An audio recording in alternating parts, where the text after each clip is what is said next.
শপথ গ্রহণ করে আসার পর বৃহস্পতিবার বালুঘাট বিজেপি জেলা কার্যালয়ে বালুঘাটের বিধায়ক বিদ্যুৎ কুমার রায়কে পুষ্পস্তবক দিয়ে সংবর্ধনা জানালেন খিদিরপুর পালপাড়ার বাসিন্দা বিশিষ্ট মৎস্য ব্যবসায়ী, সমাজসেবী ও বিজেপি কর্মী লোকনাথ হালদার এবং খিদিরপুর এলাকার বিজেপি কর্মী সমর্থকদের পক্ষ থেকে জেলা কার্যালয়ে এই সংবর্ধনার আয়োজন করা হয়।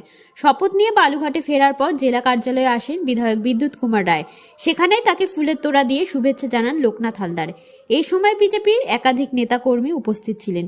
এ প্রসঙ্গে লোকনাথ হালদার বলেন, বিদ্যুৎ দা বালুঘাটের মানুষের আশা ভরসার প্রতীক। তার নেতৃত্বে বালুঘাটের উন্নয়ন আরও গতি পাবে। তাই শপথের পর তাকে সংবর্ধনা জানিয়ে আমরা গর্বিত।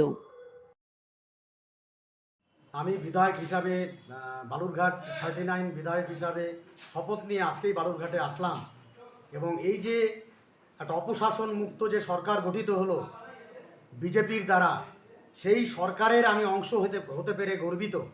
যে আমি এই যে লোকে একটা দমবন্ধ করা পরিবেশে বেঁচে ছিল, তারা এখন হাসছে খেলছে এই মুক্ত আবহাওয়ায়, যে আমি একটা অংশীদার তার সেটা ভাবতেই আমার ভালো লাগছে।